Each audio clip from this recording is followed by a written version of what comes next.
மகிழ்ச்சி மகிழ்ச்சி. அன்பான தோழர்கள் அனைவருக்கும் வணக்கம்.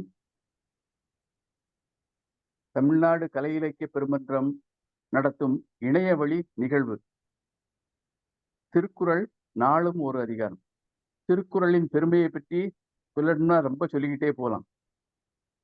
பழைய பாட்டு ஒன்று உண்டு, அறிவுக்கு விருந்தாகும் திருக்குறளே வள்ளுவன் நமக்களித்த பெரும் பொருளே அப்படின்னு திருக்குறளை பற்றி அந்த காலத்துல திரைப்பட பாடல்கள்ல கூட எழுதி வச்சாங்க.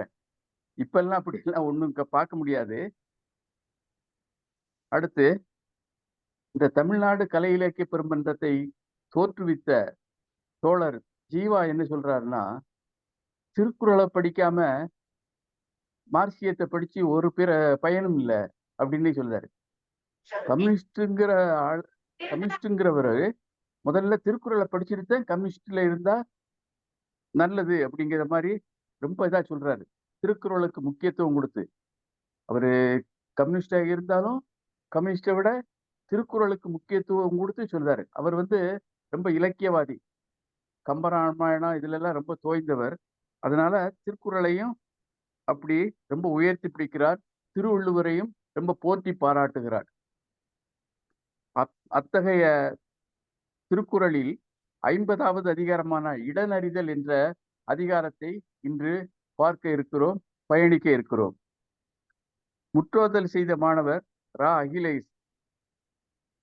இவருடைய பெற்றோர் பெயர், அப்பா பேரு பாலமுருகன், அம்மா பேரு வளர்மதி.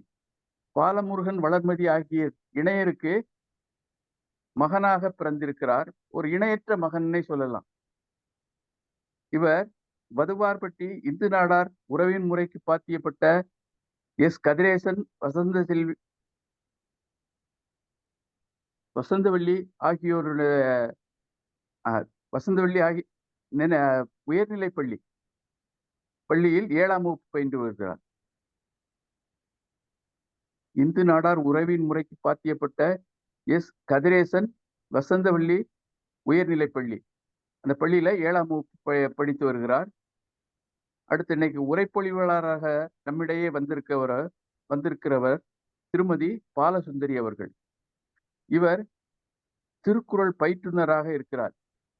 நிச்சயம் இன்னைக்கு அருமையான ஒரு உரைப்பொழிவாய் இருக்கும்னே நம்புகிறேன். ஏன்னா திருக்குறள்ல தோய்ந்தவர். உலக திருக்குறள் முற்றோதல் இயக்கத்தில் இணைந்திருக்கிறார். புதுச்சேரியில் உள்ள உலக திருக்குறள் முற்றோதல் இயக்கத்தில் இணைந்துள்ளார். திருக்குறள் பயிற்றுனராகவும் பணியாற்றுகிறார். இவருடைய சேவையை முதல்ல தமிழ்நாடு கலை இலக்கிய பெருமன்றம் நெஞ்சார பாராட்டி வாழ்த்துகிறது. இப்படி 2 ஆளுமைகள் இன்று நம்மிடையே வந்துள்ளார்கள்.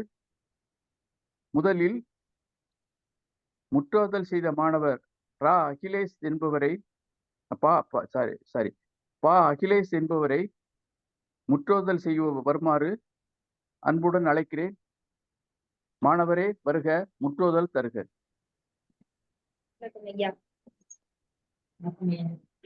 சொல்லுங்க. வணக்கம் வணக்கம், சொல்லுங்க. வணக்கம் ஐயா. என் பெயர் பா அகிலேஷ்.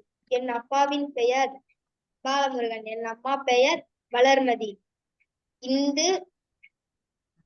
இந்து நாடார் உறவின் முறைக்கு பாத்தியப்பட்ட எஸ் கதிரேசன் வசந்தவள்ளி உயர்நிலை பள்ளியில் பயில்கிறேன். 7ஆம் வகுப்பு பயில்கிறேன். திருக்குறள் அதிகாரம் 50 இடனறிதல்.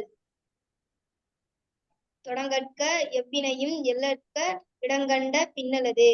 முரண் சேர்ந்த மொய்யினர்க்குள் அரண் சேர்ந்தாம் ஆக்கம் பலவும் தரும். ஆற்றாரும் ஆற்றி அடுப இடனறிந்து போற்றார் கண் போற்றி செய்யின். எண்ணியார் எண்ணம் இழப்பார் இடனறிந்து துண்ணியார் துண்ணிச் செய்யின். நெடுங்குளநூல் வெல்லும் முதலை அடுமணநூல் நீங்கின் அதனை பெற. கடலோர கால்வாள் நெடுந்தேர் கடலோடும் நாவாய் ஓடா நிலத்து. அஞ்சாமை அல்லால் துணை வேண்டா எஞ்சாமை எண்ணி இடத்தாற் செய்யின்.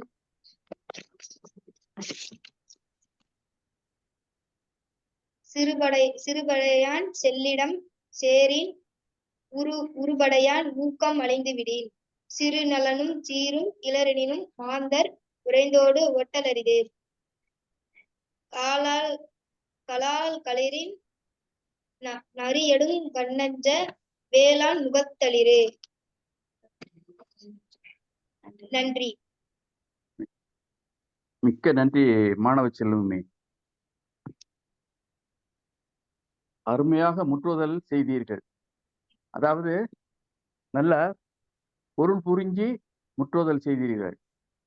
அதுவும் நீங்க இருந்தது தவம் செய்கிறது மாதிரி அப்படியே பத்மாசனம் மாதிரி போட்டு உட்கார்ந்து சொன்னீங்க. உங்களுக்கு தமிழ்நாடு கலை இலக்கிய பெருமன்றம் நெஞ்சார்ந்த நன்றிகளையும் பாராட்டுகளையும் வாழ்த்துக்களையும் தெரிவிக்கிறது. அடுத்து இன்னைக்கு உரைப்பொழிவாளர் இந்த இடநெறிதல் என்ற அதிகாரத்திற்கு உரைப்பொழிவு தருபவராக திருமதி பாலசுந்தரி அவர்கள் நம்மிடையே வந்துள்ளார்.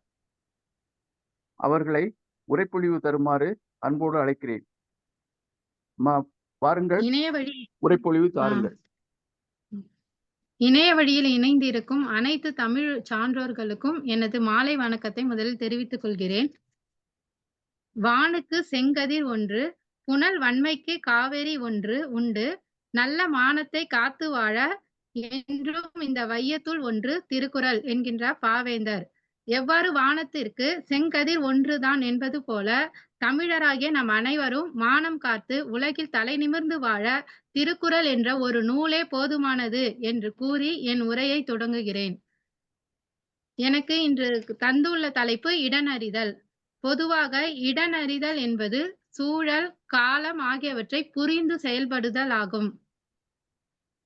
சரியான சூழ்நிலையையும் இடத்தையும் புரிந்து செயல்படுவது என்ற கருத்தை கொண்டுள்ளது.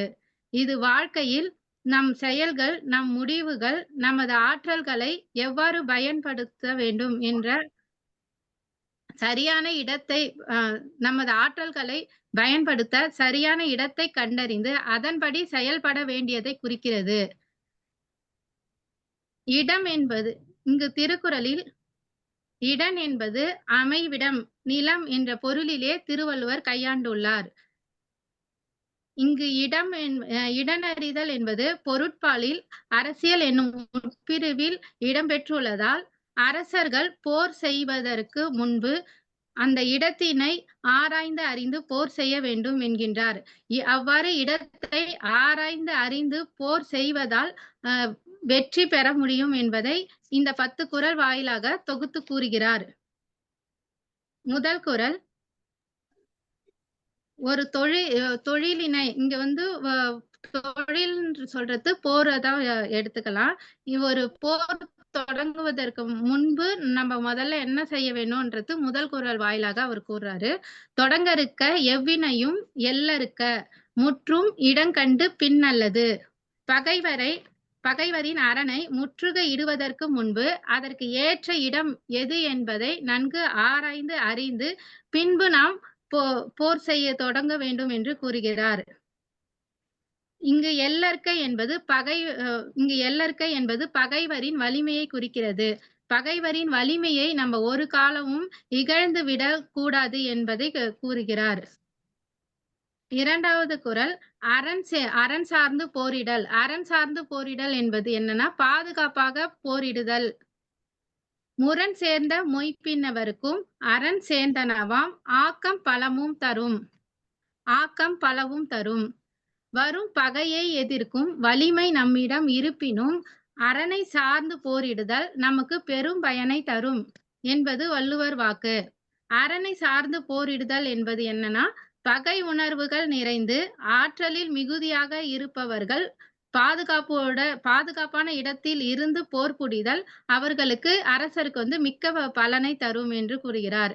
இங்கு போரிடுதல் தகுந்த இடத்தை ஆராய்ந்து போரிடுவதால் நமக்கு பாதுகாப்புடன் செல்ல வேண்டும் என்று கூறுகிறார். மூன்றாவது குறள்ல இடத்துடைய முக்கியத்துவத்தை கூறுகிறார். இடன் அறிந்து செயல்படுவதன் முக்கியத்துவத்தை பற்றி விளக்குகிறார். ஆற்றாரும் ஆற்றி அடுப்ப இடன் அறிந்து போற்றார்கண் போற்றி பெறின்.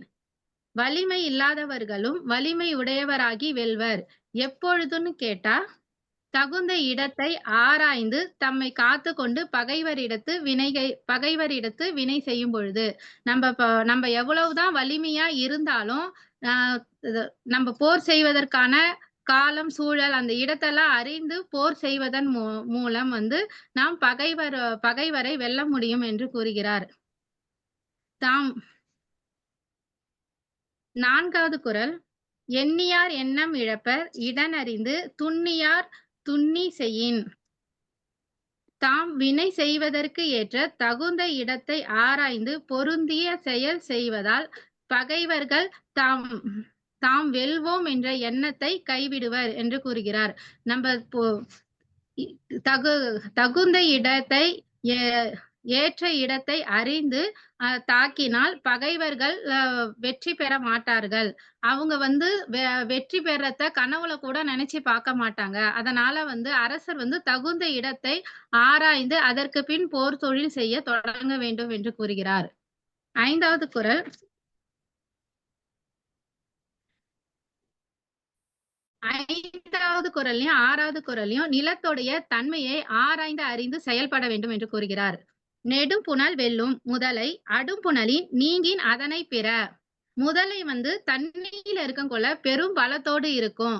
முதலை யானையே வந்தாலும் முதலை தண்ணியில இருக்கக்குள்ள யானையே வீழ்த்தக்கூடிய பலம் கொண்டதா இருக்கும்.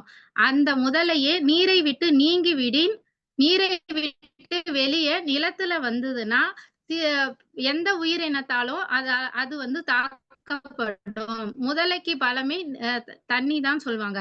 அது போல அரசரும் என்ன செய்யணும்னா நமக்கு தகுந்த இடம் போர் புரிவதற்கு தகுந்த இடம் சரியான இடம் எது என்று தெரிந்து போர் செய்வாராயின் அவர்கள் பகைவரை வெல்லுவர். 6வது வலிமை கடல் ஓடும். வலிமை பொருந்திய சக்கரங்களை கொண்ட தேரானது நிலத்தில் ஓடும். அத கடல்ல விட்டா ஓடாது. அதே போல கடல்ல ஓடக்கூடிய நாவாய் என்பது கப்பல். கடல்ல ஓடக்கூடிய நாவாய் நிலத்தில் ஓட முடியாது. அது மாதிரி அரசர்கள் பகைவர் இடத்தினை அறிந்து அதற்கு ஏற்ப பகைவரிடத்திற்கு ஏற்ப கருவிகளை தேர்ந்தெடுத்து வினை செய்வாராயின் வெற்றி பெறுவர். இங்கு நிலத்தின் தன்மையை அறிந்து எவ்வாறு முதலைக்கு தண்ணியில இருந்தா பலமோ அதே போல தேர் வேகமா ஓடும். ஆனா அது நிலத்துல இருந்தாதான் ஓடும். அது மாதிரி அந்த இடத்தின் தன்மைக்கு ஏற்ப அரசர் செயல்பட்டால் வெற்றி பெறுவர் என்பது வள்ளுவர் வாக்கு. நாமும் நம்ம எந்த இடத்துல இருக்கிறோமோ அதற்கு ஏற்ற மாதிரி செயல்படும் போது நமக்கும் வாழ்க்கையில வெற்றி கிடைக்கும். 7வது குறள். அஞ்சாமை அல்லால் துணை வேண்டா எஞ்சாமை எண்ணி இடத்து செய்யின். அரசர் பகைவரின் வலிமையை அறிந்து செய்யும் செயலை இடைவிடாமல் எண்ணி இடமறிந்து செயல்பட்டால் அவருக்கு தன் மனதின் வலிமையே போதும். பகைவருக்கு பயன்படா மன உறுதி வரும். அவருக்கு அஞ்சாமை என்ற மன வலிமை ஒன்றே போதும். பகைவருடைய வலிமையை அறிந்து நம்ம செயல்பட்டாலும் அவருக்கு அஞ்சாமை என்ற விஷயமே தேவையில்லை. அவருக்கு அவருடைய மன உறுதியே போதும் என்று 7வது குறள்ல அவரு சொல்றாரு.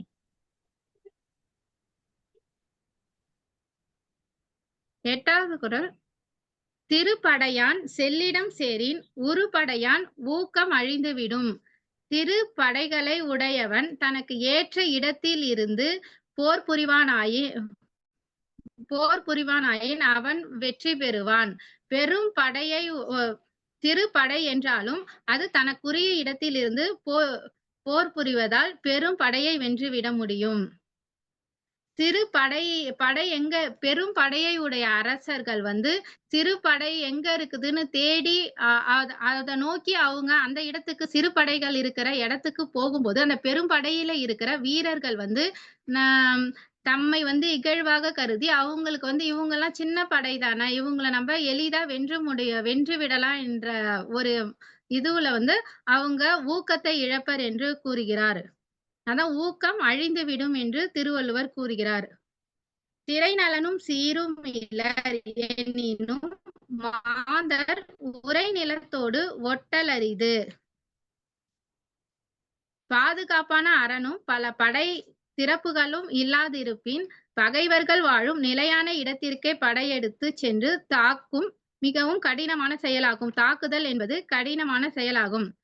பாதுகாப்பான அரண் இல்லாம இருப்பினும் பகைவர்கள் வாழும் நிலத்திற்கே ஒரு அரசர் அவருடைய நிலம் இல்லாம பகைவர்களுடைய நிலத்திற்கே நேரடியாக சென்று தாக்குதல் நடத்தும் போது அவருக்கு வெற்றி என்பது கொஞ்சம் அரிதுதான் என்று கூறுகிறார். காலாள் களரின் நரி அடும் கண்ணஞ்சா வேளாள் முகத்து களிர்.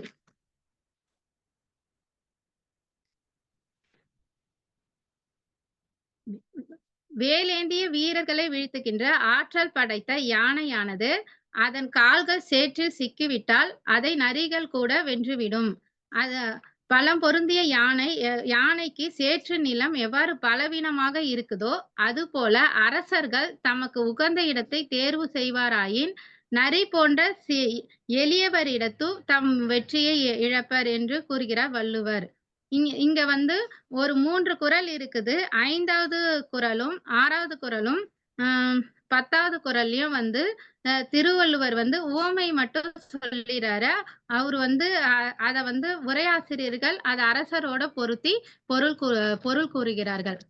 இங்கு இடத்தின் முக்கியத்துவத்தை அறிந்து செயல்படுவதால் ஏற்படும் நன்மைகளை குறள் 2, 3, 4லயும் அதனால் அந்த இடத்தின் முக்கியத்துவத்தை அறிந்து செயல்படாமல் விட்டால் ஏற்படும் தீமைகளை குறள் 7, 8, 9லும் வள்ளுவர் கூறுகிறார். சரியான இடத்தில் சரியான முறையில் செயல்படும் பொழுது எந்த செயல் நமக்கு வெற்றியை கொடுக்கும், எந்த செயலுமே நமக்கு வெற்றியை கொடுக்கும். அது நம் ஒட்டுமொத்த வாழ்க்கையையும் மேம்படுத்த உதவும். இத்துடன் என் உரையை முடித்துக் கொள்கிறேன். எனக்கு வாய்ப்பளித்தமைக்கு மிகவும் நன்றி ஐயா. மிக்க நன்றி அம்மா.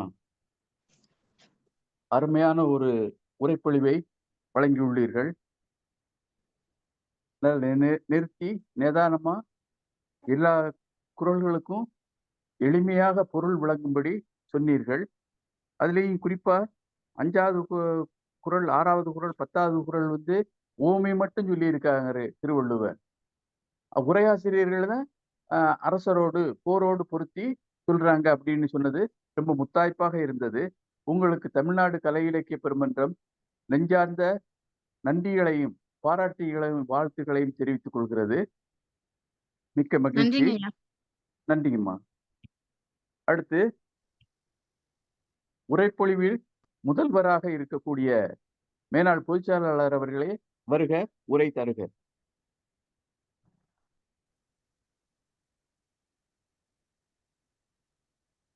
ஐயா மேனாள் பொதுச்செயலாளரே. அன்பான தோழமை நெஞ்சங்களே, உங்கள் அனைவருக்கும் என்னுடைய அன்பு வணக்கம். இன்றைக்கு இடன் அறிதல் என்ற அதிகாரம் 50வது அதிகாரம் 500வது குறளை எட்டிவிட்டோம். முற்றுதல் செய்த அகிலேஷ் அவர்கள் மிக அருமையாக இந்த மழலை மொழியில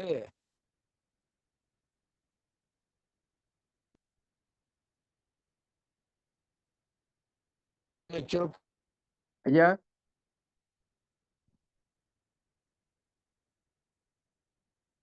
அன்பு வாழ்த்துக்கள். அதே போல பேசுறது உங்க உருவம் தெரியல. உருவம் தெரியலையா? தெரியல.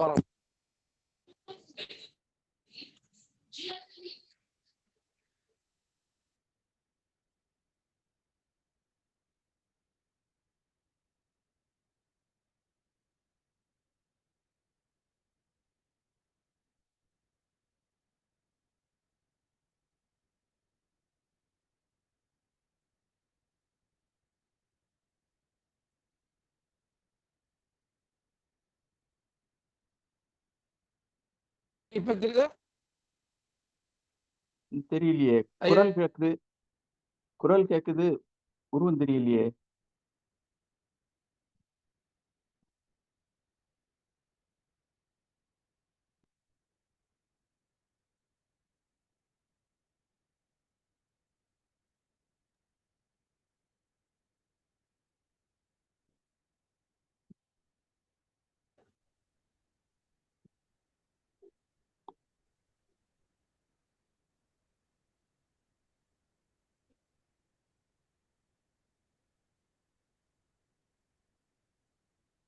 இப்ப தெரியுதா? இப்ப கேக்குதா? இப்ப தெரியுது, இப்ப தெரியுது. சொல்லுங்க. மிக அருமையான அதிகாரம் இடநெறிதல். நம்முடைய முற்றோதல் செய்த மாணவர் அகிலேஷுக்கு என்னுடைய அன்பு வாழ்த்துக்கள். அதே போல பாலசுந்தரியா பாலசுந்தரி சகோதரி பாலசுந்தரி அவர்கள் மிக அருமையாக எளிமையாக உள்ளத்தில் பதியுமாறு குறளுடைய கருத்துக்களை மிக அழகாக சொல்லியிருக்கிறார். அவருக்கு என்னுடைய வாழ்த்துக்கள். இதுல முதல் 4 குறள்கள் தொடங்கற்க எவ்வினையும் எள்ளற்க மற்றும் இடங்கண்ட பின் அல்லது.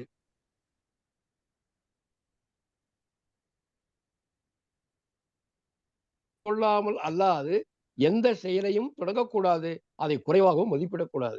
இது போருக்கு சொல்லி இருந்தாலும் மனிதனுடைய வாழ்க்கைக்கும் பொருந்தது. அதான் திருக்குறளுடைய சிறப்பே என்னன்னா, ஒன்றுக்கு சொன்னால் அதுக்கு மட்டுமே பொருந்தாது, எல்லாவற்றுக்கும் பொருந்தும். அதான் குறளினுடைய பெரும்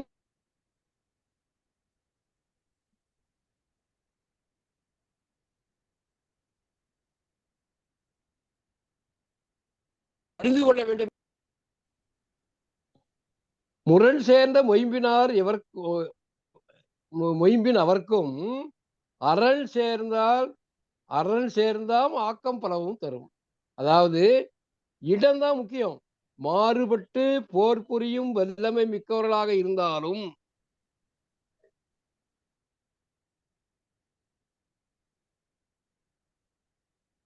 நன்மை பெரிதாக இருக்கும்ன்றார். இடத்தினுடைய சிறப்பு. அதாவது இந்த வரக்கூடிய 4 பாடல்கள், இந்த முரண் சேர்ந்த ஆற்றாரும் ஆற்றி எடுவ இடனறிந்து போற்றார்கள் போற்றி செய்யின். இடம் அறிந்து பகைவருடைய எச்சரிக்கையோடு இருந்தால் ஆற்றல் இல்லாதவர்கள் கூட ஆற்றல் உள்ளவர்களை வென்று விட முடியும்ன்றான். இடம்தான் முக்கியம். எண்ணியார் எண்ணம் இழப்பர் இடனறிந்து துண்ணியார் துண்ணிச் செய்யின். தக்க இடமிருந்து ஆங்கே நிலைத்து அதை பற்றி கொண்டால் ஆற்றல் குறைந்தவரும் வலிமை பெற்று வெல்ல முடியும். இந்த 4 குறள்கள் 1, 2, 3, இன்னொன்னு எண்ணியார் எண்ணம் இழப்பர் இடனறிந்து துண்ணியார் தக்கம் இடமிருந்து அங்கே நிலைத்தவர் அதனை விடாது காத்து கொண்டால் வெல்ல கருதிய பகைவர் எண்ணம் பாழ்விடும். இந்த 4 குறளும் இடத்தை எவ்வாறு அறிந்து கொள்வது என்பதை பற்றி கூறுகிறது. அடுத்த 3 குறள் பாருங்க. எண்ணிய அடுத்த 3 குறள் வந்து நெடும் புனலுள் வெல்லும் முதலை தண்ணி நிறைய இருக்கும்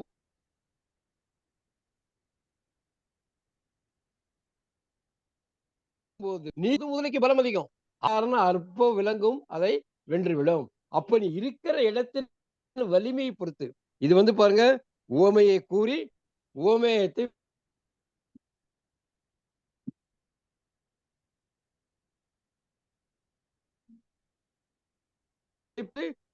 குறள் பிரிது மொழிதடி. அதே போல 496 குறள் கடலோடா கால்வல் நெடுந்தேர் கடலோடா கால்வல் நெடுந்தேர் கடலோடும் நாவாயும் ஓடா நிலத்து. கடலில் செல்லக்கூடிய கப்பல் தரையில ஓடாது.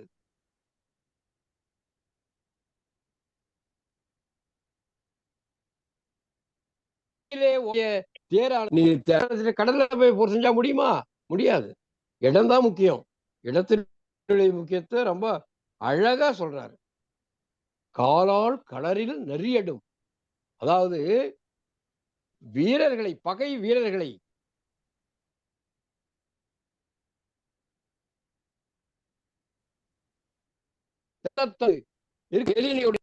குத்தி அந்த முகத்தை உடைய அந்த களிறு கால் அழுந்தக்கூடிய சேற்று நிலத்தில் இருந்தால் அற்ப நரியும் அதை கொன்றுவிடும். அப்ப வலிமை எவ்வளவு முக்கியம் அல்ல, நீ எங்கு இருந்து போரிடுகிறாய் அதுதான் முக்கியம்.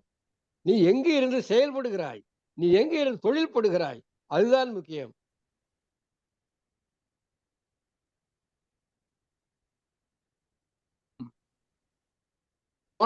ஞாலம் காலம் கருதி இடத்தார் செய்யின். அடுத்து வரக்கூடிய இடநெறிதலுக்கு முன்கூட்டியே முத்தாய்ப்பாக காலமறிதல் குறள்ல ஒரு பொடி வைக்கிறார் வள்ளுவர். காலமும் இடனும் அறிந்து செய்தால் இந்த உலகத்தையே வெல்ல முடியும்.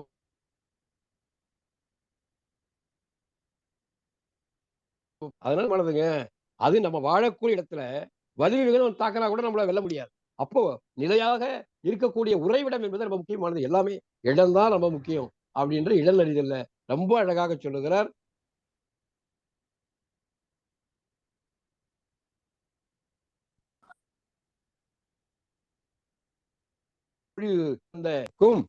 அகிலேஷ் அவர்களுக்கும் நம்முடைய வாழ்த்துக்களும் நன்றியும். இந்த வாய்ப்பு நல்கிய கலை இலக்கிய பெருமன்றத்தினுடைய இலக்கிய குழுவிற்கும், குறிப்பாக நம்முடைய மாநில பொதுச் செயலாளர் அவர்களுக்கும், இன்றைக்கு நெறியாழ்கை செய்த அருமை ஐயா சிவசு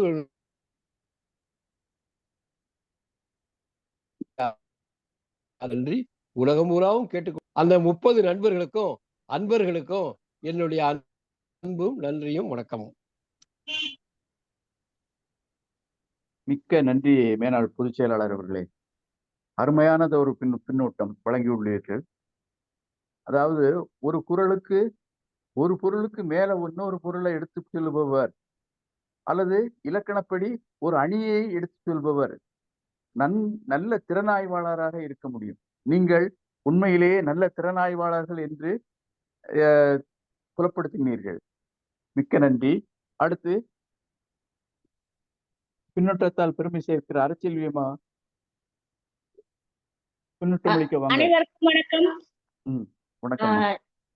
இன்று 50வது அதிகாரம் வெற்றிகரமாக இந்த 50 நாட்கள் எப்படி போனது என்றே தெரியவில்லை. இப்பொழுதுதான் தொடங்குவது போல் இருந்தது. 50வது அதிகாரத்தை தொட்டுவிட்டோம். இந்த 48வது குறள்ல வலிமையும் 49 காலம், இது ரெண்டும் சரியா இருந்தாலும் இடம்னு ஒண்ணு வச்சிருக்காரு. அடுத்து வலிமையானவர், இந்த காலத்துல போர் செஞ்சா நம்ம பகைவரை வென்று விடலாம் அப்படின்னு இருந்தாலும் அதுக்கான இடத்தை தேர்வு செய்யணும். எந்த இடத்துல போர் செஞ்சா தனக்கு சாதகமாக இருக்கும். இப்ப ஒண்ணும் இல்ல, கிரிக்கெட் விளையாடுறாங்க, ஆடுகளம் தனக்கு சாதகமா இருக்கான்னு பாக்குறாங்க. அந்த அணி இந்த ஆடுகளம் எங்களுக்கு சாதகமா இல்ல, அதனாலதான் எங்களுக்கு நாங்க தோத்துட்டோம்னு சொல்றதையும் பாக்குறோம். தேர்தலை எடுத்துங்க, இந்த தொகுதியில இன்னார நிறுத்தினா அவங்க ஜெயிப்பாங்க, இவங்களை நிறுத்தினா தோத்துடுவாங்க. இந்த கணிப்பெல்லாம் அந்த இடத்தை இது பண்றாங்க. போருக்கு மட்டும் இல்ல, இப்ப நவீன காலத்துக்குமே பொருந்தக்கூடியதாதான் திருக்குறள் இருக்கு. அதுக்கு இந்த இடனறிதல் ஒரு சான்று. அவரு இந்த 3 குறள் உரையாசிரியர் சொன்னாங்க. இது ஓமைய மட்டும் சொல்லிட்டாரு. அந்த 3 குறள் 5, 6, 10 இந்த 3ம் என்னை பொறுத்தவரை பகைவரை குறைத்து மதிப்பிடக்கூடாது அப்படின்றத வலியுறுத்தி சொல்ற மாதிரி தான் இருக்கு. பகைவரை குறைத்தும் மதிப்பிடக்கூடாது. நம்ம இடம் அறிந்து போர் செய்யலன்னா அங்க எதுவும் நடக்க வாய்ப்பு இருக்கு. அந்த இதையும் வலியுறுத்தி சொல்றதா இந்த 3 குறளும் இருக்கு. அடுத்து இந்த 7வது குறள்ல போர் செய்யும் முறைகள். நம்ம இந்திய நாட்டை நம்ம மன்னர்கள் போர் செஞ்ச வரைக்கும் போர் தர்மம்னு ஒண்ணு வச்சிருந்தாங்க. அதாவது போர் செய்யும் போது ஊருக்கு வெளியே தான் நடக்கும். அப்படி போர் நடக்கும் போது ஊருக்குள்ள போகக்கூடாது. பெண்கள், வயோதிகர், நோயாளிகள், துறவிகள் இவங்களுக்கு எந்த ஒரு தீங்கும் வராத அளவுக்கு இருக்கணும். அவங்க பாதுகாப்பா இருக்கணும். அவங்கள எதிரியாக இருந்தாலும் எதுவும் செய்யக்கூடாது.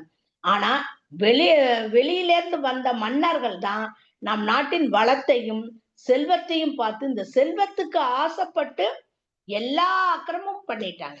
நாட்டுல பூந்து இந்த மத ரீதியான கோயில்கள், அது எந்த மதத்தை சார்ந்த கோயிலா இருந்தாலும் கூட கொஞ்சம் அதுல எல்லாம் நாசத்தை ஏற்படுத்தி விட்டார்கள் மன்னர்கள்.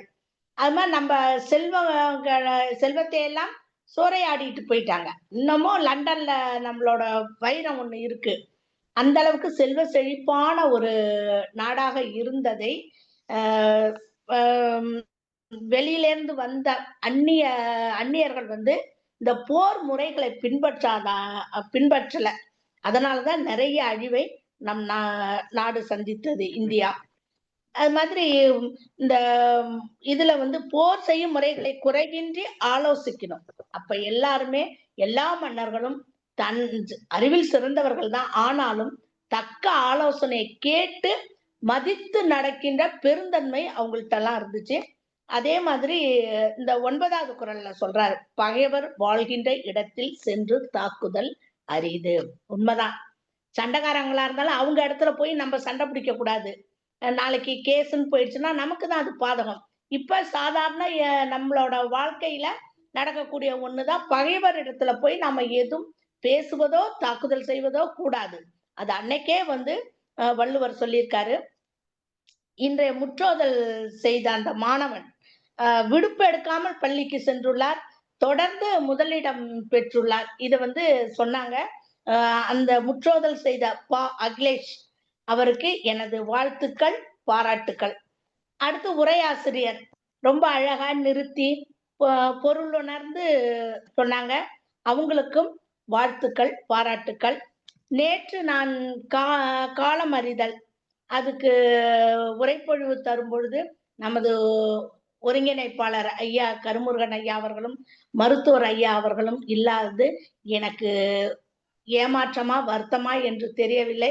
ஆனாலும் அவர்கள் இருக்கும் பொழுது என்னோட நிகழ்ச்சி அவர்கள் இல்லாமல் என்னோட நிகழ்ச்சி நிறைவு பெற்றது. ஒருவித மன என்னன்னு தெரியல, ஒரு வருத்தம் உள்ளார இருந்துகிட்டே இருக்கு. இருந்தாலும் இன்னொரு வாய்ப்பு கிடைச்சா அத முழு மனதுடன் ஏற்றுக்கொள்வேன். வாய்ப்புக்கு நன்றி, வணக்கம். மிக்க நன்றி அம்மா. உங்களுடைய ஆதங்கம் எங்களுக்கு புரிகிறது. இருந்தாலும் உங்களுடைய உரைப்பொழிவை இணையவழியில் அவர்கள் நிச்சயம் கேட்டு நெஞ்சார பாராட்டி இருப்பார்கள் என்றே கருதுகிறேன். பிறகு இன்னொன்று சொன்னீங்க, இந்த தொகுதியில இந்நாள நிப்பாட்டினாத்த ஜெயிக்கலாம், வெற்றி பெறலாம் அப்படின்னு சொன்னீங்க தேர்தலுக்கு. அது இப்ப திருவள்ளுவர் இருந்தாருன்னா சாதி அறிதல் அப்படின்னு ஒரு தலைப்பு, ஒரு அதிகாரத்தை வச்சு 10 குறள் எழுதினாலும் எழுதுவாரு. இப்ப எல்லாம் தேர்தல் நிப்பாட்டுறதுல எல்லாம் சாதியை கணக்குப்பட்டுன நிப்பாட்டுதாங்க என்பதை சுட்டிக்காட்ட விரும்புகிறேன். அடுத்து பின்னூட்டம் அளிக்க யாராவது வரீங்களா? சாத்தூர் கணேசன் இல்லைன்னு நினைக்கிறேன்.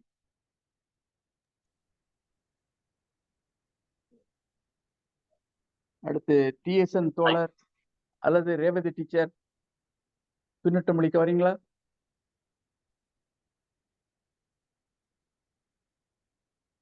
சரி. அடுத்து அப்பனா நிறைவாக பின்னூட்டம் வழங்கக்கூடிய யாரு கையை வைத்திருக்கிறது? யாருங்க? பாலாஜி. சரி பாலாஜி, பின்னூட்டம் அளிங்க. பின்னூட்டம் அளிங்க. ஐயா, நிறைவாக இருந்தது. முற்றோதல் செய்த மாணவரும் அருமையாக செய்தார். உரை நிகழ்த்தியவர்களும் அருமையாக இருந்தது. தமிழ்நாடு கலை இலக்கிய பெருமன்றத்துக்கு ஒரு விண்ணப்பமாக ஒன்று வைக்கலாம் என்று கருதுகிறேன். மாணவர்களுக்கு, அதாவது முற்றோதல் செய்கின்ற பெரியவர்களுக்கு மட்டும் தவிர்த்து விட்டு மாணவர்களாகிய அவர்களுக்கு ஒரு சான்றிதழ் மாதிரி கொடுக்கும்படி மாநில குழுவின் சார்பாக செஞ்சீங்கன்னா அது நல்லா இருக்கும்ன்றது எல்லோருடைய கருத்தும். ஏன்னா மாணவர்களுக்கு உற்சாகப்படுத்துகின்ற வகையில் அது நிகழும் என்று நினைக்கின்றோம். ஏன்னா நிறைய பள்ளி மாணவர்களை வைத்து நாங்கள் நிகழ்ச்சிகள் நடத்தும் பொழுது அந்த சான்றிதழ் மிக இதுவா வச்சிருக்காங்க. அதனால வரும் காலத்தில் மாணவர்களுக்கு மட்டும் சான்றிதழ் வழங்குறதுக்கு மாநில குழு ஏற்பாடு செய்யும்படி ஒரு விண்ணப்பத்தை வைக்கின்றோம். அது நீங்கள் பரிசீலிக்குமாறு கேட்டுக்கொள்கிறேன். மிக்க நன்றி.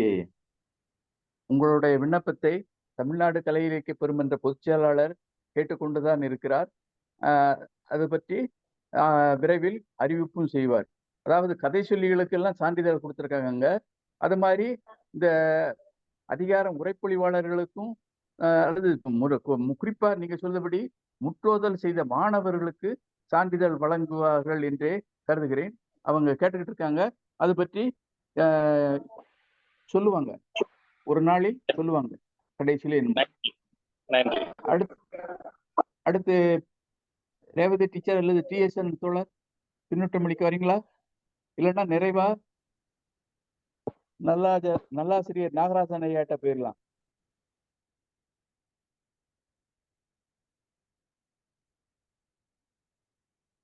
ஒருத்தர் வரக்கணும். அதனால நிறைவாக பின்னொட்டும் அளிக்க நல்லாசிரியர் நாகராஜன் அவர்களை வணங்கி வரவேற்கிறேன். வாங்கய்யா. நாகராஜன் வள்ளுவன் ஐயா. வாழ்க, வான்மறை வாழ்க, தெள்ளு தமிழ் வாழ்க, தேனமுதம் வாழ்க, தென்னவரே எந்நாளும் தாரணியில் வாழ்க வாழ்க. தென்னவர்னு சொல்லும் பொழுது எனக்கு உண்மையிலேயே கொஞ்சம் எனக்கு நெஞ்சு உரம் வருது. பாரதி ஒரு இடத்துல சொல்றான், பாஷாபிமானமும் தேசாபிமானமும் ஒருங்கு பெற்றவர்களாய் தென்னவர்களை பார்க்கிறேன்னு எழுதுறான். அப்போ வேற எங்கேயுமே தமிழரசன், தமிழ்ச்செல்வி, தமிழ்கோதை அந்த மாதிரி வைத்துக் கொள்ள முடியல. Even bit from India English will be there என்று அவன் சொன்னான். அவன் மெக்காலே சொன்னதுக்கு அந்த தொடருக்கு பொருள் என்னன்னா, those who are belonging the community, they have spoken maybe English, but they won't be English because it is not as cultured language. அது ட்ரெடிஷனும் it has no as such a tradition too. அது சபை மன்னிக்கணும், ஆங்கிலன்றதுக்காகத்தான் அதை புழங்குறேன். இப்ப நமக்கு அப்படி இல்லையே. தமிழ் தென்னவர் என்று சொல்லும் பொழுது ஒரு இரும்பு இது நமக்கு வந்துடுது. அத தெள்ளு தமிழுக்கு உதவி சீலன் செப்பும் அண்ணாமலை தாசன் சொல்றான். அண்ணாமலை ரெட்டியார் சொல்லும் பொழுது ரொம்ப அற்புதமா சொல்லுவார். தெள்ளு தமிழுக்கு உதவு சீலன். தமிழுக்கு உதவுறதுக்கு கடவுளுக்கே முடியுதே. அது ரொம்ப ஆச்சரியம். நம்ம மன்றம் இன்னும் சிறப்பு. முதல் சங்க தலைவர் தான் இறையனார், அடுத்த சங்கத்துக்கு தான் முருகவேள். ஆனா எங்க சங்கத்தை நாங்க எங்க வேணா பறைசாற்றுவேன். சிவசுப்பிரமணியன் தான் எங்க சங்கத்தினுடைய ஒருங்கிணைப்பாளர். ரொம்ப மகிழ்ச்சி. அதே மாதிரி இரு மகா கவிகள் உள்ளதும் எங்க மன்றம் தான். என்ன அப்படின்னா, ரவீந்திரநாத் தாகூர் வடக்கத்திய ஆள்னு நாம தள்ளினா கூட மகாகவி பாரதி தெற்கத்திய ஆள் இல்லையா? அதோடு மட்டுமல்ல, யாமறிந்த மொழிகளிலேன்னு சொல்ற திராணி வேற யாருக்குமே கிடைக்கலையே, தென்னவருக்கு தான் கிடைத்திருக்குது. அந்த விதத்துல நாங்க ரவீந்திர பாரதி என்கிற இளைஞரை வச்சிருக்கிறோம். அந்த விதத்திலே எங்க மன்றம் நான் பறைசாற்றுவேன். அது பாரதி சொல்லுவோம், 1000 கோயில் முன்னம் சத்தியம் செய்து சொல்வேன். பாரதி 1000 கோயிலுக்கு எடுத்துட்டு போறான். மன்றத்தை வணங்குகிறேன். நேரடியா கருத்துக்கு போறதுக்கு முன்னாடி என்னுடைய உள்ளக்கிடக்கையை சொல்லிடணும்னு ஆர்வமா இருக்கு. அவரு ஆர்வமா சொல்றாரு, சான்றிதழ் வழங்கணும். அது உண்மையும் கூட. நல்லாசிரியர் விருது அரசு கொடுத்த பொழுது காசு கொடுத்தாங்க. அதை அப்படி அப்படியே பிரிச்சு கொடுத்துட்டேன். அங்கேயே அண்ணார் வந்திருந்தாங்க, அம்மா வந்திருந்தாங்க, எல்லாரும் கொடுத்துட்டேன். ஆனால் என்னிடத்துல என்றைக்கும் நிற்பது என்னுடைய சான்றிதழ் தான். ஆகையினால சான்றிதழ் தரணுங்கிறது அதை நீங்க சிவசுப்பிரமணிய ஐயா கோடிட்டு காண்பிச்சிருக்காங்க. கதை சொல்லிகளுக்கு வழங்கியிருக்கிறோம். அது எனக்கு இன்றைக்கு இன்பத்தேன் பாய்ந்தது காதின் இல்லை. மன்றத்திற்கு மறுபடி நன்றி. சகோதரி அறச்செல்வி சொல்லும் பொழுது சொன்னாங்க, ஒவ்வொரு காலத்திலேயும் வலிமை உடையவர்கள் கூட சண்டையிடுகிற வழக்கம் வருகிற பொழுது அது அது நமக்கு தீம்பு வராம இருக்கணும்ல. அது ரொம்ப அற்புதமா இன்றைக்கு பின்னூட்டத்திலிருந்து தொடங்குகிறார். ஐயா சொல்லும் பொழுது, ரவீந்திர பாரதி ஐயா சொல்லும் பொழுது சொன்னாங்க, ஒரு மனிதனுடைய வாழ்வியல் என்பது, ஒரு சமூகத்தினுடைய வாழ்வியல் என்பது மன்னர் என்கிற நிலையிலேயே மடியறது இல்லையே, குடிமக்கள் வரையும் உள்ளது. வேறு எந்த உலகத்திலேயுமே இல்லாதது. குடிமக்கள் காப்பியம்னு உலகத்துல வேற எங்கேயுமே பார்க்க முடியல. இத்தனைக்கு நாம் மன்னராட்சி வச்சிருந்தோம், இப்பதான் மக்களாட்சிக்கு வந்திருக்கிறோம். இருந்தாலும் நம்மிடத்துல அந்த ஒருங்கமைப்பு இருந்தது. இல்லைன்னா நாம உலகம் யாவையும்னு தொடங்க மாட்டோம், யாதும் ஊரேன்னு சொல்ல மாட்டோம், உலகெல்லாம் உணர்ந்துன்னு சொல்ல மாட்டோம். இந்த யூனிவர்சல் என்று சொல்லுகிற உலகளாவிய சிந்தை நம்மை போல யாருக்கும் அதனால்தான் இலங்கையில ஒருவன் செருமினால் இங்க இருந்து மருந்து தரணும்ன்றாரு பாவேந்தர். அப்போ அதுவே சிங்கள தீவை வந்து பக்கத்து தெருன்னு நம்மால தான் சொல்ல முடியுது. ஆகையினால மன்றத்திற்கு ரவீந்திர பாரதி, கவிஞர் ரவீந்திர பாரதி ஐயாவினுடைய பின்னூட்டத்திலிருந்து ஒப்புமை கொடுக்க ஆசைப்படுறேன். இன்னொன்றை சொல்லுகிறேன். காலாள் கலர்னு ஐயா சொல்லும் பொழுது ஒரு விளக்கம் கொடுத்தாங்க. சேற்று நிலத்துல நரி அடும், அது நரி அடும் என்று சொல்லுகிறார். அது எனக்கு என்ன தோணுதுன்னா, கர்ணனுடைய அந்த தேரானது சேற்றில் புதைந்த பொழுது யார் வேணா சீண்டி பார்த்துட்டாங்க. சிங்கம் தூங்கும் பொழுது எலி அதன் மேல் போய் விளையாடுறது இயற்கை தானே. காலாள் கலர்னு சொன்னது வந்து ரொம்ப சரியான ஒரு சமூகவியல் பார்வையாக நான் பார்க்கிறேன். அதே மாதிரி கடல் ஓடா கால்வல் அந்த 496வது திருக்குறள் நாங்க அந்தமான் போயிருந்த பொழுது ஆச்சரியமா இருக்குது. லாரி போட்ல ஏத்துறாங்க, அப்புறம் போட்டு கொஞ்சம் தூரம் போகுது, அப்புறம் போய் ஒரு பகுதியில் இறக்குன உடனே லாரி மறுபடியும் போயிடுது. அதே மாதிரி லாரியில அந்த சரக்கு உந்துல பார்த்தோம்னா போட்டை ஏத்துறாங்க. அடட, இது என்ன இது ஒரு நாள்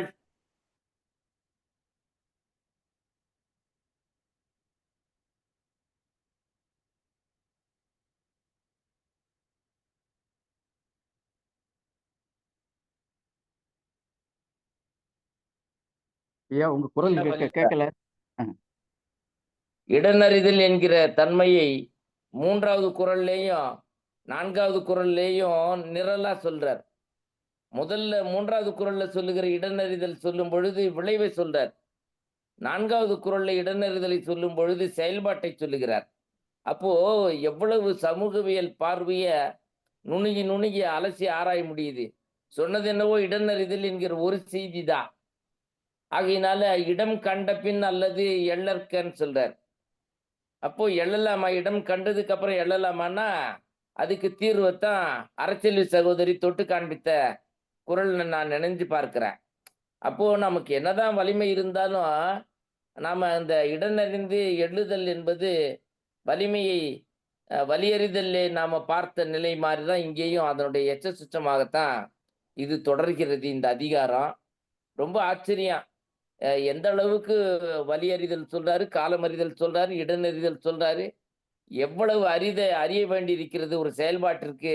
இதோட விட்டுட்டாரான்னா இல்ல, 7 அதிகாரங்கள் அறிதல் வருது. ஆச்சரியமா இருக்குது. நமக்கு அவை அறிதல் தேவை, இடனறிதல், ஒப்புரவறிதல், வலியறிதல், காலம் அறிதல், குறிப்பறிதல், செய்நன்றி அறிதல், இவ்வளவு அறிதல் தேவைப்படுது.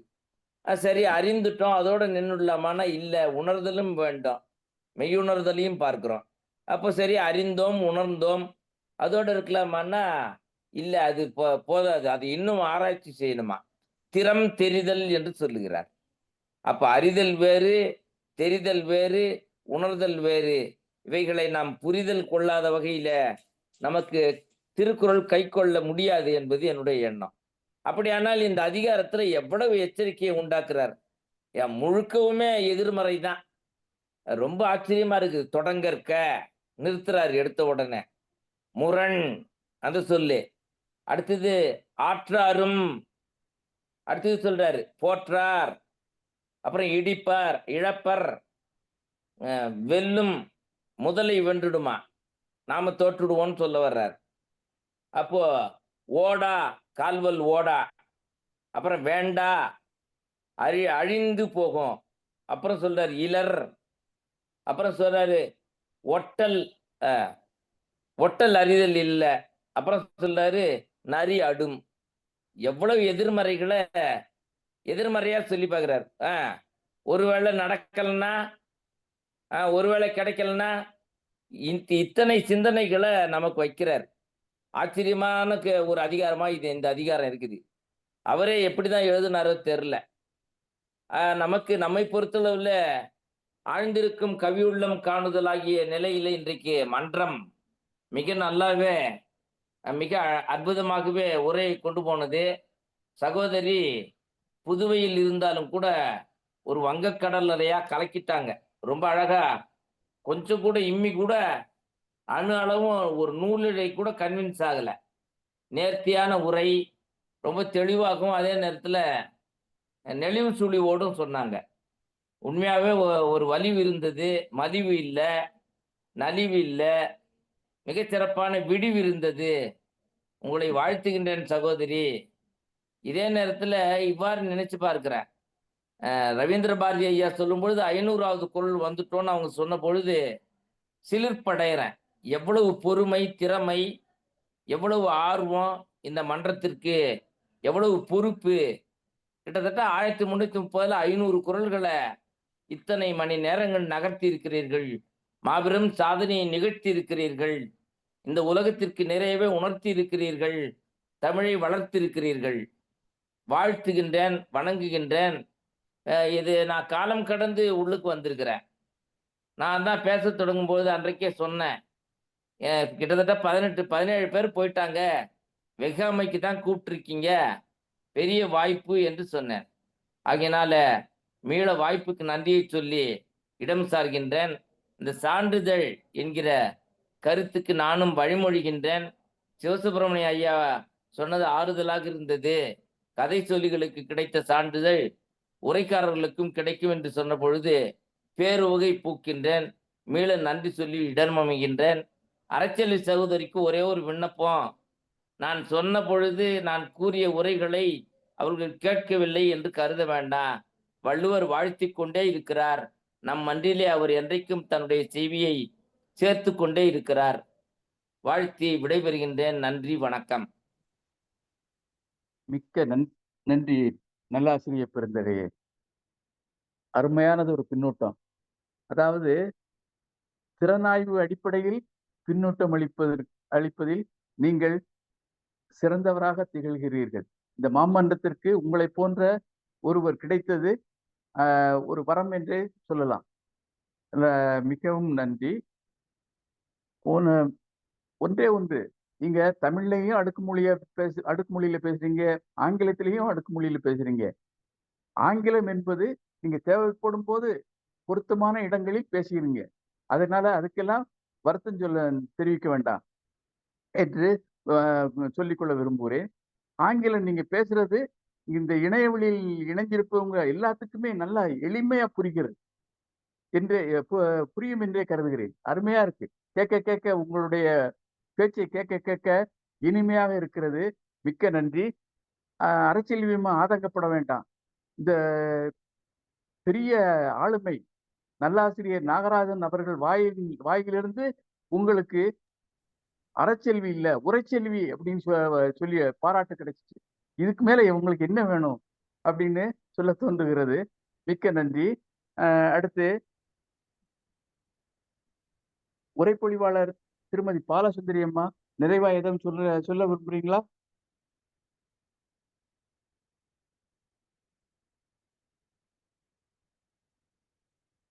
நல்ல ஆசிரியர் நாகராஜன், நீங்க ரவீந்திர பாரதி ஐயாவை பற்றி சொன்னீங்கல்ல, அந்த கருத்தை நான் ஏற்கனவே சொல்லியிருக்கேன். 2 இந்திய பெரும் புலவர்கள் ரவீந்திரநாத் தாகூர், பாரதியார் என்று ஏற்கனவே சொல்லியிருக்கேன். இருந்தாலும் என்னுடைய எண்ணம் உங்களுடைய எண்ணத்தில் பிரதிபலித்ததற்கு மிக்க மகிழ்ச்சி. அம்மா திருமதி பாலசுந்தரி அம்மா உரைப்பொழிவாளர், நீங்க நிறைவா எதுவும் சொல்ல விரும்புனீங்கன்னா சொல்லுங்க. எனக்கு இந்த வாய்ப்பளித்தமைக்கு அவையோருக்கு அனைவருக்கும் நன்றி ஐயா. வேற எதுவும் மிக்க நன்றிம்மா. மிக்க நன்றி, மகிழ்ச்சி. அடுத்து நிறைவாக உரை நிகழ்த்த தமிழ்நாடு கலை இலக்கிய பெருமன்றத்தின் பொதுச் செயலாளர் மருத்துவர் அறம் அவர்களை வணங்கி வரவேற்கிறேன். தோழர்கள் அனைவருக்கும் வணக்கம். ஒரு 4 நாளா கலந்துக்க முடியல, அது பயணம்னால கலந்துக்க முடியல. மிக அருமையா போயிட்டு இருக்கு. இன்னைக்கு அந்த அகிலேஷ், நம்ம பாலசுந்தரி அம்மா அவங்க திருக்குறள் பயிற்றுனர், உலக திருக்குறள் முற்றுவதல் இயக்கம் புதுச்சேரின்னொடனே அது ரொம்ப சந்தோஷமா இருந்தது.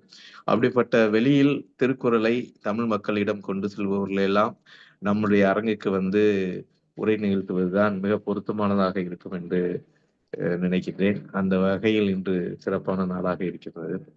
இந்த ஏற்கனவே சொன்னாங்க ரவீந்திர பாரதி தோழர். இந்த அம்மா வந்து ரொம்ப நல்லா, பாலசுந்தரி அம்மா ரொம்ப நல்லா சொன்னாங்க, அகிலேஸ்வர் நல்லா சொன்னாங்க. இருவருக்கும் வாழ்த்துக்கள்.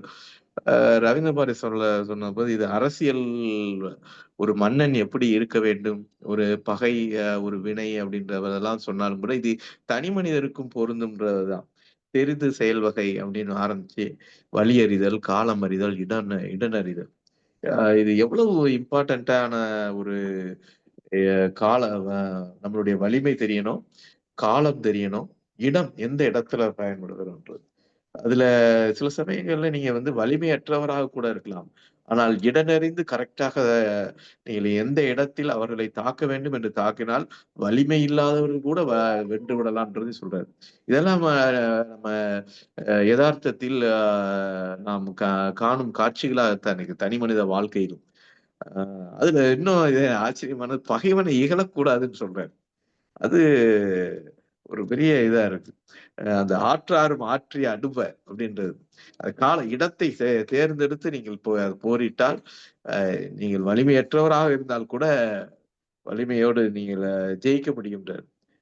துண்ணியார் துண்ணிச்செயல் அப்படின்றது பயங்கரமா இருக்கு. இடனெறிந்து துண்ணியார் துண்ணிச்செயல். அதுவும் அப்புறம் இந்த 3 குறள், முதலை,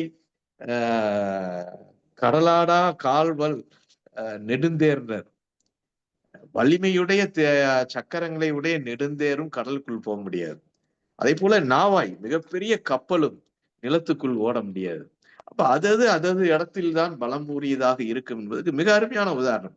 அதே போலதான் முதலையும் சொன்னது. தண்ணிக்குள்ள நெடுமுடலுக்குள் இருக்கும்போது முதலை மிகப்பெரிய பலம் உள்ளதுதான். ஆனால் அது வெளியே வந்து விட்டால் என்ன ஆகுன்றது, அது வந்து எல்லாருக்கும் புரிகிற மாதிரி அவர்கள் வாழ்வில் கண்ட விஷயங்களை மிக எளிமையான முறையில் சொல்றார். காலால் கலரின் நரியடும் அப்படின்றதும் மிக எவ்வளவு பெரிய வேல்களை தாங்கிய வீரர்களை கொண்டு போகக்கூடிய யானையாக இருந்தாலும் அதனுடைய கால்கள் சேரில் அகப்பட்டு கொண்டால் பொடி நரியும் கூட அதை கொன்று விடும், இல்லை அடித்து விடும்ன்றதுக்கு மாதிரியான உதாரணம்.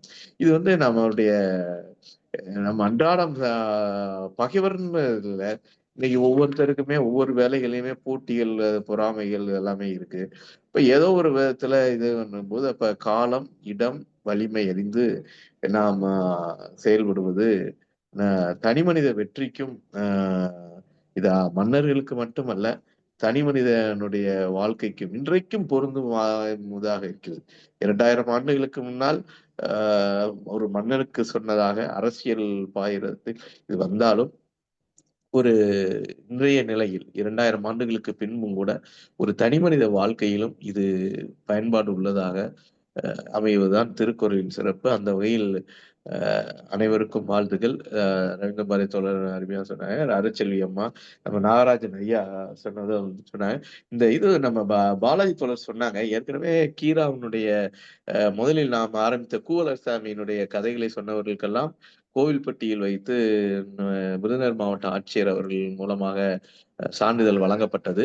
அதற்கு பின்பு கீரா தமிழொலி சொன்னவர்களுக்கெல்லாம் ராஜபாளையத்தில் நமது மாவட்ட ஆட்சித்தலைவர் அவர்களை வச்சுதான் அந்த சான்றிதழை வழங்கினோம். இதில் கலந்து கொள்ளும் மாணவர்களையும் நாம் மிக சிறப்பான ஒரு நிகழ்வில் நாம் அனைவருக்கும் சான்றிதழ் வழங்கி கௌரவிக்கலாம். உரையாளர்களுக்கும், முற்றுதல் செய்த மாணவர்களுக்கும், மாணவர்களுக்கு மட்டுமல்ல, முற்றுதல் செய்த உரையாளர்களுக்கும், இல்ல முற்றுதல் செய்த உயர் கல்வி பயிர்ந்தவர்களுக்கும் கூட நாம் அனைவருக்கும் கலந்த நிகழ்ச்சியில் நமக்கு உரையாளராகவோ முற்றுதல் செய்வதற்கோ வந்த அனைவருக்குமே நாம் சான்றிதழ் வழங்கிவிடலாம். அது நாம் வழக்கமான ஒன்றுதான். அதை இந்த நிகழ்வுக்கும் நாம் வழங்குவோம் என தெரிவித்துக் கொள்கிறேன். நன்றி. மிக்க நன்றி பொதுச்செயலாளர் அவர்களே. நாளைய நிகழ்வு சொல்றீங்களா? ஐயா, நாளைக்கு அனௌன்ஸ் பண்ணுறோம். நாளைக்கு அனௌன்ஸ் பண்ணுங்க. சரி, நாளைக்கு சொல்லுவாங்க. அடுத்து நிறைவு பகுதிக்கு வந்துட்டோம். நான் ஒரு சில நிமிடங்கள் தான். அதாவது காலம் அறிதல், இடம் அறிதல் அப்படின்னு அறிதல்னு சொல்லுதாரு பாருங்க. அதுதான். அதனால் அதை வச்சு என்ன கண்டுபிடிக்க முடியுதுன்னா, வலிமையை விட அறிவுக்கு ரொம்ப முக்கியத்துவம் கொடுக்கிறார் திருவள்ளுவர். வலிமையை விட அறிவுக்கு முக்கியத்துவம் கொடுக்கிறார். பொதுவா பாதுகாப்பான இடம் அப்படிங்கிறது அந்த காலத்திலிருந்து இப்போ வரைக்கும் உண்டு. அரண் கட்டியிருப்பாங்க, அகழி அமைத்திருப்பாங்க, பிறகு பாதாள சுரங்கங்கள் வச்சிருப்பாங்க. அதாவது மன்னர்கள் போன்றவர்கள் தப்பித்து செல்வதற்கு ரகசிய வழி, பாதாள சுரங்க வழி வச்சிருப்பாங்க. இப்ப எல்லாம் இந்த பதுங்கு குழிகள் எல்லாம் இப்ப ஆரம்பிச்சிருக்காங்க பாருங்க, வச்சிருக்காங்க பாருங்க. அது மாதிரி இப்போ அதெல்லாம் பாதுகாப்பான இடம் அப்படிங்கிறதுக்கு தான், வேற ஒண்ணு. பாதுகாப்பான இடத்தில் இருந்து கொண்டு போர் செய்தால் மிகவும் எளிமையாக எளிதாக வென்று விடலாம். பகைவரை எளிதாக வென்று விடலாம் அப்படிங்கிறதுக்கு இது ஒரு. இன்னொன்னு சொல்லுவாங்க, இந்த சின்ன பிள்ளைங்க கூட சொல்லுங்க, என் தெருவுக்கு வா, நான் உன்னை வச்சுக்கிட்டேன், ஒரு கை பார்க்கேன் அப்படின்னு சொல்லுவாங்க. இடத்தை வச்சுதான் அந்த மாதிரி எல்லாம் சொல்றது. ஒண்ணு குறிப்பிட விரும்புகிறேன். ஏற்கனவே சொன்னதுதான், இந்த சீனா வந்து இந்தியாவோட போர் புரிந்த போது இந்த மக்மோகன் கூட எல்லாம் தாண்டி வந்து சில இடங்களை ஆக்கிரமிச்சு பிடிச்சுக்கிட்டாங்க. பிறகு அவங்க வந்து உயர்வான இடத்தில் நின்றாங்க. மலை மாதிரி ஒரு குன்று மாதிரி உள்ள இடத்துல நிக்காங்க. நமது படை வீரர்கள் வந்து அடிவாரத்தில் இருக்காங்க. இங்க கேப்டன் வந்து சொல்றாரு, இப்ப நம்ம போரை தொடங்கினால் நமக்கு பாதிப்பு நிறைய உண்டாகும் அப்படின்னு சொல்றாரு. ஆனா நேருஜி வந்து அவரை கேட்காம, அவங்க ஆக்கிரமிச்சுக்கிட்டு வராங்க, இடங்களை கைப்பற்றிக்கிட்டு வராங்க, அதனால நீங்க போரிடுங்கள் அப்படின்னு சொன்னாரு. அதனால அவங்க மேட்டில் இருந்ததுனால, உயரத்தில் இருந்ததுனால எளிதாக நமது படை வீரர்களை தாக்க முடிந்தது. நிறைய பாதிப்பு, நிறைய வீரர்கள் மரணம் அடைஞ்சாங்க. அதனால இந்த இடம்ங்கிறது ரொம்ப முக்கியம். அந்த உயரம், பள்ளம், இந்த போருக்கான இடம் அது ரொம்ப முக்கியம். பள்ளத்துல நின்றுகிட்டு உயரத்தில் நிற்கவங்களை வெல்ல முடியாது. ஆனா உயரத்தில் இருக்கவங்க பள்ளத்தில் உள்ளவங்களை எளிதாக வென்று விடலாம். அப்படிங்கிறது அந்த இடம்ங்கிறது நிறைய இருக்கு. நீர்நிலைகள் இருக்கு, இந்த மாதிரி மேடு பள்ளங்கள் இருக்கு, இந்த மாதிரி நிறைய இருக்கு. அதனை எல்லாம் கருத்தில் கொண்டு போரிட்டால் வெற்றி பெறலாம் அப்படின்னு திருவள்ளுவர் சொல்லி இருக்கிறார். நிறைவாக இன்றைய நிகழ்வு எல்லோருடைய மனதிற்கும் நெகிழ்வாகவும் மன நிறைவோயும் தந்திருக்கும் என்று நம்புகிறேன். அது இதே போல் நாளை இரவு 8 மணிக்கு அடுத்த அதிகாரத்தில் இணையவழியில் இணைந்து செயல்படுவோம் என்று நெஞ்சார கூறிக்கொண்டு, இன்னும் நிறைய பேரை அழைத்து வாருங்கள் என்று வேண்டி விரும்பி கேட்டுக்கொள்கிறேன். நாளை இரவு 8 மணிக்கு மீண்டும் சந்திப்போம். நன்றியும் வணக்கம், அன்பும் நன்றியும்.